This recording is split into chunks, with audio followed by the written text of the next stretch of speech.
Hello everyone, welcome to Punjab Success Mantra. Today we are going to discuss 10 most important questions जो आपके economy पे based है। जैसे आप लोगों को पता ही है, हमने एनसीईआरटी सीरीज स्टार्ट की है, तो पिछले 4 सेशन में जो है हमने क्या किया है, 9th क्लास की एनसीईआरटी पे बेस्ड एमसीक्यूज डिस्कस किए हैं। तो 4-5 सेशन में हमने 4 चैप्टर्स थे आपके 9th क्लास की एनसीईआरटी में, वो हम डिस्कस कर चुके हैं। और अब हम डिस्कस करेंगे आपकी 10th क्लास की इकोनॉमी की एनसीईआरटी पे बेस्ड क्वेश्चन। तो 10th क्लास की एनसीईआरटी में क्या है, आप लोगों का 5 चैप्टर्स हैं। तो 5 चैप्टर्स को हम 5 सेशन में या 4-5 सेशन में डिवाइड करके डिस्कस करने वाले हैं। तो आज स्टार्ट करते हैं फर्स्ट सेशन से, जिसमें हमें फर्स्ट और सेकेंड चैप्टर जो है, फर्स्ट चैप्टर आपका डेवलपमेंट है, डेवलपमेंट की क्या बेसिक्स हैं, इसमें ही आपको क्या है इंट्रोड्यूस किया गया है जीडीपी का कॉन्सेप्ट, ह्यूमन डेवलपमेंट इंडेक्स का कॉन्सेप्ट, और प्लस आपके सेकंड चैप्टर में आपको ऑर्गेनाइज सेक्टर क्या है, अनऑर्गेनाइज सेक्टर क्या है, एम्प्लॉयमेंट, डिसगाइज एम्प्लॉयमेंट, अनएम्प्लॉयमेंट, तो यार ये सारे कॉन्सेप्ट से इंट्रोड्यूस कराया गया है। तो यहाँ पे हमारा ये वीकली शेड्यूल है जो आप देख सकते हैं, फॉलो कर सकते हैं डिफरेंट सब्जेक्ट के डिफरेंट टाइमिंग्स पे। तो ऐसे ही हम डिस्कस कर रहे हैं डेली 10 एमसीक्यू रिविजन सीरीज जो आपकी 9 PM पे हम डिस्कस करते हैं। तो स्टार्ट करते हैं फर्स्ट क्वेश्चन से। फर्स्ट क्वेश्चन हमारा है इकोनॉमिक सर्वे पे बेस्ड। तो आपके फर्स्ट चैप्टर में बहुत जगह डेटा दिया गया है और नीचे सोर्स गिवन है इकोनॉमिक सर्वे। इकोनॉमिक सर्वे क्या है उससे पहले हम इंट्रोड्यूस कर लेते हैं खुद को, क्योंकि इकोनॉमी एज ए सब्जेक्ट जो है वो आपकी बहुत डिपेंड करती है आपके इकोनॉमिक सर्वे के डेटा पे, और एग्जाम के पर्सपेक्टिव से भी ये आपकी इंपॉर्टेंट है। तो consider the following statement. The economic survey is the flagship annual document of the Ministry of Finance. Second statement says India's first economic survey was presented in the year 1950-51. Third statement है the economic survey was prepared by Department of Economic Affairs in the Finance Ministry under the overall guidance of Finance Minister. तो यहाँ पे आपको बताना है कौन सी statement आपकी incorrect, ठीक है, यहाँ पे डायरेक्टिव आपका इनकरेक्ट है, इसको ध्यान में रखिए। तो फर्स्ट स्टेटमेंट जो है आपकी, आप आंसर अपने कमेंट सेक्शन में मार्क कर सकते हैं। कोड्स आपको ये गिवन है, इन कोड्स के थ्रू आप अपना आंसर देख लीजिए। तो फर्स्ट स्टेटमेंट जो है वो इकोनॉमिक सर्वे की डेफिनेशन है कि एनुअल डॉक्यूमेंट है, मतलब हर साल ये आता है और मिनिस्ट्री ऑफ फाइनेंस के अंदर ये डॉक्यूमेंट आता है। तो बिल्कुल करेक्ट है, यहाँ पे आपको 2 फैक्ट्स ट्रेस करने थे, ठीक है जी। नेक्स्ट आपका है इंडिया का जो फर्स्ट इकोनॉमिक सर्वे है वो 1950-51 ईयर में आपका आया था, तो ये भी बिल्कुल करेक्ट है। थर्ड स्टेटमेंट में आपका है इकोनॉमिक सर्वे जो है वो प्रिपेयर करता है डिपार्टमेंट ऑफ इकोनॉमिक अफेयर्स, जो कि एक डिपार्टमेंट है आपका फाइनेंस मिनिस्ट्री का, under overall guidance of finance minister. तो यहाँ पे आपका क्या है, फाइनेंस मिनिस्टर गलत है, यहाँ पे है चीफ इकोनॉमिक एडवाइजर, ठीक है। फाइनेंस मिनिस्टर इसका आंसर यहाँ नहीं है, जो गाइडेंस है वो आपकी चीफ इकोनॉमिक एडवाइजर की होती है। तो यहाँ पे आपका करेक्ट आंसर हो गया है। इनकरेक्ट पूछा है इसलिए ओनली 3, और अगर आपका करेक्ट पूछा होता तो आपका आंसर होता C, ठीक है। बट इनकरेक्टिव आपका इनकरेक्ट यहाँ पे आपका डायरेक्टिव है, तो D आपका आंसर है। तो हमने देख लिया एनुअल डॉक्यूमेंट है, मिनिस्ट्री ऑफ फाइनेंस के अंदर आता है और ये एक डिटेल्ड अकाउंट देता है वेरियस सेक्टर्स ऑफ इकोनॉमी। अब सेक्टर्स ऑफ इकोनॉमी हमें पता है, प्राइमरी सेक्टर है, टर्शरी सेक्टर है, सेकेंडरी सेक्टर है जिसको हम इंडस्ट्रियल सेक्टर भी बोलते हैं, टर्शरी सेक्टर को हम सर्विस सेक्टर भी बोलते हैं। तो सबका परफॉर्मेंस और कितने लोग वो एम्प्लॉय करता है, ये सारी डिटेल्स आपको इसमें मिलेगी। और ओवरऑल इकोनॉमिक सिनेरियो क्या है कंट्री का, जो हमारा जीडीपी है, नेशनल इनकम है, ये सारा डेटा जो है हमें मिलता है इकोनॉमिक सर्वे से। अब इंडिया का इकोनॉमिक सर्वे पहली बार ही हमने जैसे देखा 50-51 में इंट्रोड्यूस हुआ है। अब 1964 तक ये यूनियन बजट के साथ इंट्रोड्यूस होता था, बट 1964 के बाद में ये डीलिंक कर दिया गया है बजट से। नेक्स्ट आपका है कि इकोनॉमिक सर्वे है वो आपका वो आपका प्रिपेयर करता है economic division of department of economic affairs, जो कि आता है आपका फाइनेंस मिनिस्ट्री के अंदर, और overall guidance of chief economic adviser. अब इसके बाद ये इनपुट्स लेने के बाद जो सीनियर ऑफिसर्स होते हैं मिनिस्ट्री ऑफ फाइनेंस के, वो फाइनल वर्जन जो है वो फ्रेम करते हैं इकोनॉमिक सर्वे का, और स्क्रूटनी इसकी कौन करता है, इसको स्पेयरहेड कौन करता है, आपका फाइनेंस सेक्रेटरी जो होता है, और फाइनली अप्रूव होता है यूनियन फाइनेंस मिनिस्टर। तो आपका फाइनेंस मिनिस्टर जो है वो जो है टॉप पे है इस प्रोसेस के, और यहाँ पे ओवरऑल गाइडेंस किसकी है, चीफ इकोनॉमिक एडवाइजर की। तो नेक्स्ट क्वेश्चन आपका है question number 2, we can obtain per capita income of the country by calculating.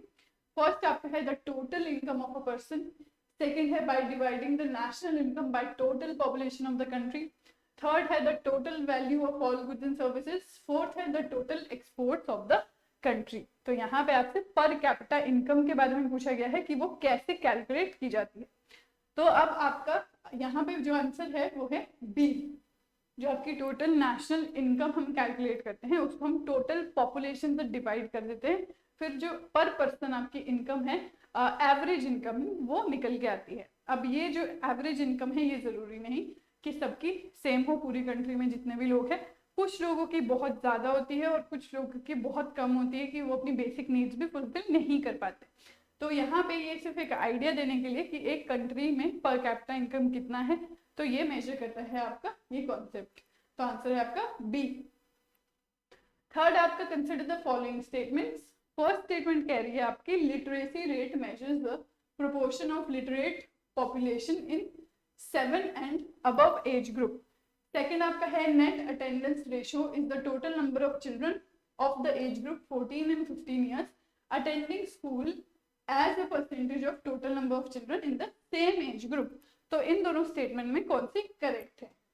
तो यहाँ पे हम क्या कर रहे हैं, कॉन्सेप्ट से खुद को फेमिलियर करवा रहे हैं। अब ये जो कॉन्सेप्ट है ये आपके बॉक्स में आपने फर्स्ट चैप्टर के अगर देखे होंगे वहां पे दिया है इनकी डेफिनेशन में। तो एज अ 10th क्लास का बच्चा पहले ये कॉन्सेप्ट से इंट्रोड्यूस कराया जा रहा है, बाद में आगे जाके जो है हम टेक्निकल टर्म जो है इनकी देखेंगे, वहां पे हमें पता होगा कि लिटरेसी रेट क्या है, नेट एनरोलमेंट, ये अटेंडेंस रेशियो क्या है। तो इसके वहां पे सिर्फ टर्म्स यूज होगी और बेस हमारा ऑलरेडी बना होगा। तो इसीलिए हम ये अभी यहाँ पे रीड कर रहे हैं कि हमें आगे कोई दिक्कत ना है। नो डाउट बहुत इजी है, तो ये सारे क्वेश्चंस आपको आते भी होंगे। तो यहाँ पे दोनों ही आपकी करेक्ट स्टेटमेंट है, आपका आंसर है 1 and 2। तो यही डेफिनेशन है इन दोनों ही टर्म्स की। नेक्स्ट आपका है fourth, which one of the following criteria is the basis to measure the development of a country according to UNDP। ठीक है, तो ये आपका है यूनाइटेड नेशन डेवलपमेंट प्रोग्राम। तो फर्स्ट है पर कैपिटा इनकम, सेकंड है educational level of people, third आपका है हेल्थ स्टेटस ऑफ पीपल, और फोर्थ आपका है ऑल ऑफ द अबव। तो अगर आपको क्राइटेरियाज पता हो, यहाँ पे बेसिकली क्राइटेरियाज पूछे गए हैं आपसे कि कौन से क्राइटेरिया UNDP फॉलो करता है। तो यहाँ पे आपका है ऑल ऑफ द अबव। ठीक है, पर कैपिटा इनकम क्राइटेरिया, फिर आपका एजुकेशन क्राइटेरिया, फिर आपका हेल्थ क्राइटेरिया, ये सारे क्राइटेरिया यहाँ यूज होते हैं। आपका आंसर है डी। नेक्स्ट आपका है consider the following reports. First है inequality adjusted human development index, gender development index, gender inequality index. तो which of the above given statement above given reports is और आर पब्लिश्ड बाय UNDP। ठीक है, यहाँ पे आपका रिपोर्ट्स हैं are published by UNDP। तो ऑफकोर्स आपके यहाँ पे गिवन है। तो ये वाले जो भी आपके इंडेक्सेस है इन पे बेस्ड हमने अपने प्रीवियस सेशन में जो है क्वेश्चन भी सॉल्व किए हैं कि ये रिपोर्ट्स क्या है, इनके क्या पैरामीटर्स है। तो यहाँ पे अब हम NCERT पे बेस्ड क्वेश्चन कर रहे हैं, इसलिए हम ये कुछ भी छोड़ के नहीं जा रहे, हम सब कुछ रिवाइज करते चल रहे हैं। ठीक है जी। तो यहाँ पे आपको बता रहे हैं UNDP इनमें से कौन सी पब्लिश करता है। तो आपका आंसर है A, 1, 2 and 3, मतलब ऑल ऑफ द अबव सारी आपकी रिपोर्ट जो है UNDP पब्लिश करता है। अब UNDP रिलीज करता है ह्यूमन डेवलपमेंट रिपोर्ट और उसके साथ 5 कॉम्पोजिट इंडेक्सेस। ठीक है, जिसको इंडेक्स बोलते हैं हम individually, human development index, inequality adjusted human development index, gender development index, gender inequality index और मल्टी डायमेंशनल पॉवर्टी इंडेक्स। अब ये सारे इंडेक्सेस क्या होते हैं ये हमें जो है पता होना चाहिए, इनके क्राइटेरियाज पता होना चाहिए, लेटेस्ट इनका स्कोर क्या है, इंडिया में क्या पोजीशन है, ये हमें पता होना चाहिए। नेक्स्ट आता है आपका consider the following statements about human development report 2020।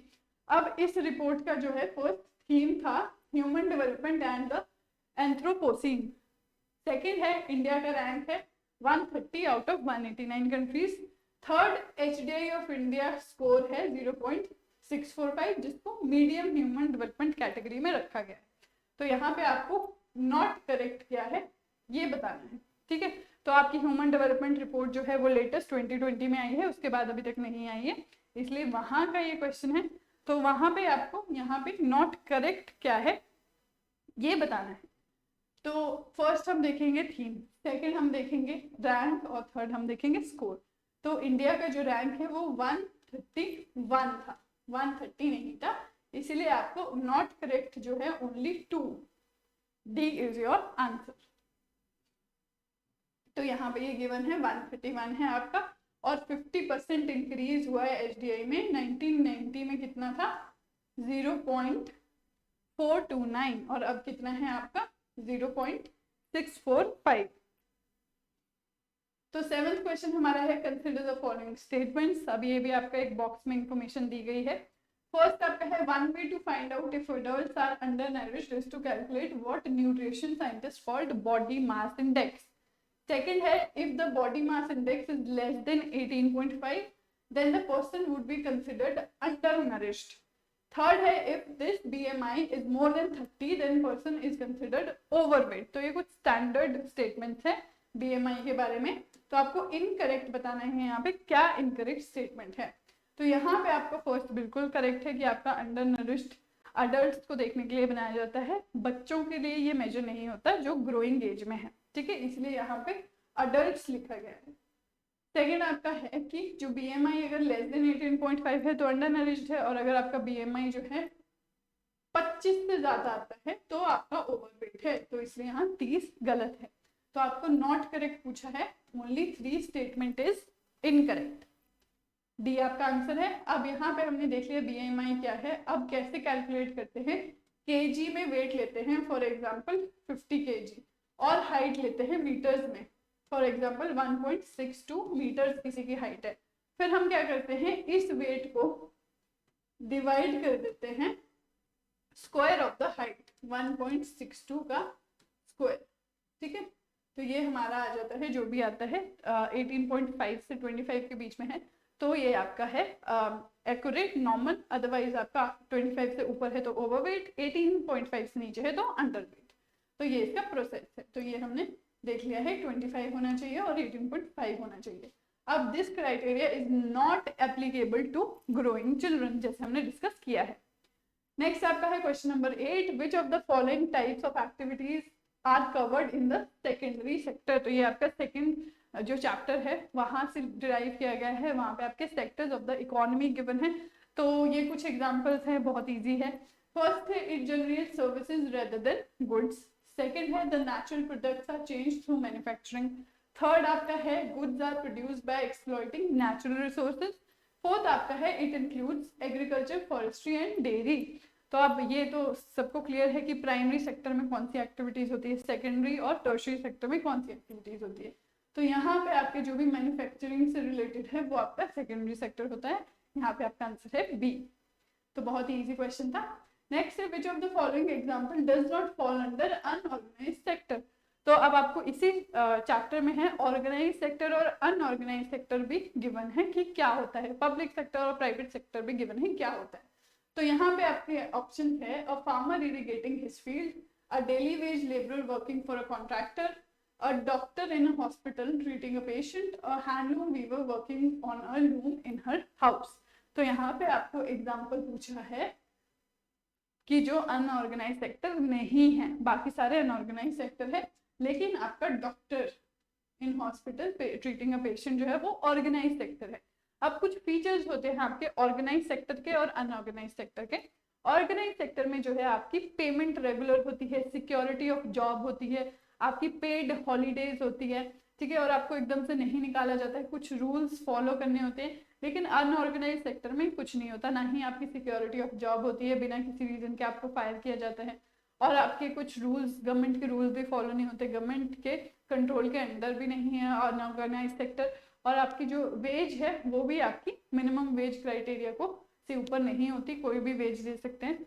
तो यहाँ पे आपकी कोई पेड हॉलीडेज नहीं होती। तो ये आपका क्या है, अनऑर्गेनाइज सेक्टर, जो कि बाकी तीनों एग्जांपल्स है। और ऑर्गेनाइज सेक्टर जैसे आपके गवर्नमेंट है तो सिक्योरिटी ऑफ जॉब है, आपके रूल्स फॉलो होते हैं, मिनिमम वेज एक्ट फॉलो होता है, आपका लेबर लॉज फॉलो होते हैं। तो ये आपका क्या है, ऑर्गेनाइज सेक्टर। आंसर है आपका सी। तो लास्ट क्वेश्चन हमारा है the money value of all final goods and services produced with in a country during a particular year is called. तो बहुत ही सिंपल है, यहाँ पे है gross domestic product, net domestic product, national product या production of secondary sector. तो यहाँ पे आपको ये ऑप्शन गिवन है और यहाँ पे आपको 10th क्लास में इंट्रोड्यूस कर दिया गया है कॉन्सेप्ट ऑफ जीडीपी, जिसको आप कहते हैं ग्रॉस डोमेस्टिक प्रोडक्ट। तो हम ऐसे ही बिल्ड करते हुए चल रहे हैं अपने बेसिक्स को, ताकि आप जब आगे इकोनॉमिक्स पढ़ें तो आपको लगे नहीं कि ये हम क्या पढ़ रहे हैं। तो यहीं से आपके बेसिक्स बिल्ड होते हैं, कुछ टर्म से फैमिलियर होते हैं जिससे आप ऑलरेडी फैमिलियर होंगे, बट एक बार ही आपको जरूर ये एनसीईआरटीज रीड करनी है, बेशक 2 घंटे आपको लगेंगे। तो यही इस सीरीज का पर्पस है। ये क्वेश्चन जो है जब आप ये क्वेश्चंस कर लेंगे उसके बाद आपकी एनसीईआरटीज जो है सारे चैप्टर्स आप रीड कर सकते हैं विद इन 2 आवर्स। तो ये पर्पस है कि टू रीड द एनसीईआरटी। अब आपकी +1 +2 की जो एनसीईआरटी है वो थोड़ा आपको वेटेज देगी अपने एग्जाम के लिए। 9th 10th की एनसीईआरटी सिर्फ आपका बेस बना रही थी, उससे कोई क्वेश्चन नहीं आने वाला आपके एग्जाम में, और इसमें से बहुत सारी चीजें आपको पता होंगी भी, बट ये आपको बताने के लिए था कि how to approach your books और उसमें से किस टाइप के क्वेश्चन आ सकते हैं, आपको पढ़ते हुए क्या चीजें ध्यान में रखनी है। ठीक है, तो ये हमारे 10th क्वेश्चन है, आंसर है इसका जीडीपी, जैसे हम डिस्कस कर चुके हैं। तो ये हमारे कुछ फ्री इनिशिएटिव्स हैं, कुछ पेड इनिशिएटिव्स हैं जो आप लोग अवेल कर सकते हैं। तो आज के लिए इतना ही। Thank you so much and have a nice day.